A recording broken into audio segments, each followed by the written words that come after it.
কে বলছেন? আল্লাহ তাআলা বলছেন ইন্না রাহমাতাল্লাহি করিবুম মিনাল মুহসিনিন। আল্লাহ তাআলার রহমত মুহসিনিন বান্দার নিকটে রয়েছে। যাদের কাছে আওলাদ নেই, আওলাদ তার জন্য রহমত। আওলাদ নিতে আওলাদে রাসূলের কাছে যাচ্ছে, বলেন সুবহানাল্লাহ। উনি দোয়া করবেন। যাদের কাছে খাবার নেই, আল্লাহ তাআলার কাছ থেকে খাবার নেবার জন্য কোথায় যাচ্ছে? ইন্না রাহমাতাল্লাহি, খাবারটাও আল্লাহ তাআলার রহমত। হায়াত, রোগ থেকে মুক্তি, সন্তান, সম্পদ, ঈমান, আকীদা সব হচ্ছে আল্লাহ তাআলার রহমত। এটা পাবার জন্য আমাদেরকে জিজ্ঞাসা করে শাহজালাল বাবার এখানে যাও কেন? শাহ মখদুম রূপোশ ওনার এখানে যাও কেন? হযরতে মখদুম আশরাফ সিমনা রাহমাতুল্লাহি আলাইহি ওনার কাছে যাও কেন? খাজা গরিবে নওয়াজের দরবারে যাও কেন? আলা হযরতের দরবারে যাও কেন? আমরা উত্তর দেই। আমরা কি উত্তর দেব? কোরআনই তার উত্তর দিচ্ছে, ইন্না রাহমাতাল্লাহি করিবুম মিনাল মুহসিনিন। আরে এরা যাচ্ছে আল্লাহ তাআলার রহমত আনার জন্য। এরা যাচ্ছে আল্লাহ তাআলার দরবার থেকে, আল্লাহ তাআলার পক্ষ থেকে রহমত নেবার জন্য। দেখেন, আপনি আমাকে একটা উত্তর দিন। মাছ হাট্টিতে গিয়ে কি পাবেন? জোরে। বিচালি হাট্টিতে, গোস্ত হাট্টিতে, চাউল হাট্টিতে চাউল। এখন চাউল হাট্টিতে গিয়ে একজন মাছ তালাশ করতেছে। भाई माछ यहाँ मछली कहाँ मिलेगी? दिमाग तो ठीक है, पवना से आया है ना, भेज दूं पवना। ये चावल हट्टी, यहाँ मछली तलाश कर रहे हैं। क्यों? बिचाली हट्टी से गए गोश्त खुजते से।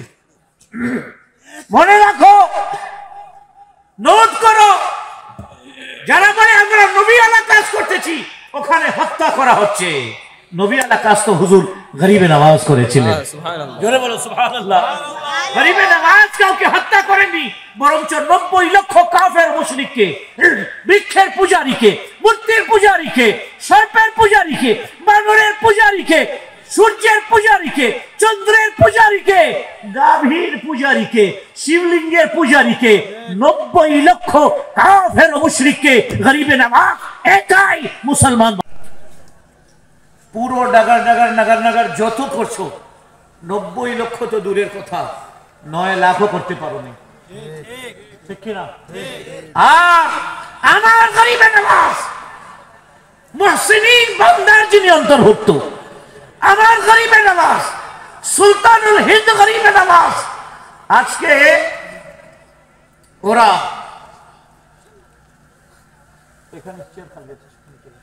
ওরা কি করতেছে? মসজিদের ভিতরে কি খুঁজতেছে? ওদের ভগবানকে খুঁজতেছে। মসজিদের ভিতরে ঘুরে ওদের ভগবানের নাকি ভগবানকে পাবে। বাহ, যদি কোথায় থাকে তাহলে তোরা মন্দির বানানো ছেড়ে দে, আমাদের মসজিদের ভিতরে তোদের ভগবান। মন্দির কেন বানাচ্ছিস? কি দরকার আছে বাবরি মসজিদ শহীদ করে রাম মন্দির বানালি? ঠিক কিনা?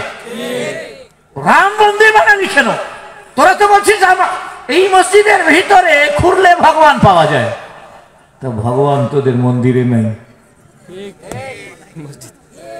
भगवान तुम्हारे मंदिर में नहीं है, वो तो हमारी मस्जिदों में मुसलमानों के पैर के नीचे है।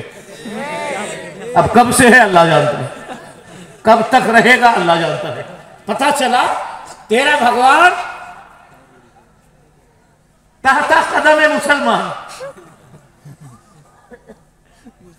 खोज रहे हो वहां राम मंदिर में भगवान के को खोज रहे हो। अरे तुम ही ना कह रहे कि ख्वाजा गरीब नवाज की खुदाई करने से मेरा भगवान मिलेगा। वाह वाह, तो फिर मंदिर क्यों बना रहे हो? आ जाओ। अल्लाह अल्लाह अकबर। पता क्या चला कि उनको भी मालूम है कि हमारे मंदिरों में भगवान नहीं, मुसलमान जिस अल्लाह को मानता है वही असल में भगवान है।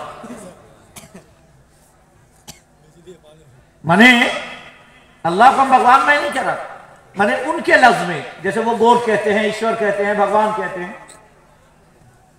मेरा रब अल्हम्दुलिल्लाह आज वो जितना इस बार उन्होंने ज्ञान पापी मस्जिद में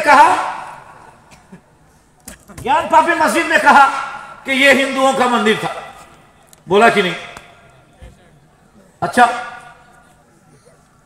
तो जे कथा बोलছিলাম ज्ञान पापी मस्जिदे बोलले এটা मंदिर, दिल्ली जामा मस्जिद के बोलले এটা मंदिर, संबलेर मस्जिद के बोलले এটা मंदिर। এবার सरकारे गरीबे नवाज़ेर दरगाह के बोलते সেটা मंदिर। सुनो, औलादे अली से लगोगे तो चूर हो जाओगे। बेशक बेशक। हजरत मौला कायनात की औलादे पाक से लगोगे तो हैदर कर्रार, शेर खुदा, असदुल्लाहिल गालिब पूरे हिंदुस्तान को उलट देगा। लिहाजा खबरदार, जो किए मोदी, अब समझ लो कि रब तुम्हें माफ नहीं करेगा। अगर गरीबे नवाज की तरफ तुम्हारी आंख उठी है तो वल्लाह नाबीना बना देगा। गरीबे नवाज की दरगाह को कुछ नहीं हो सकता।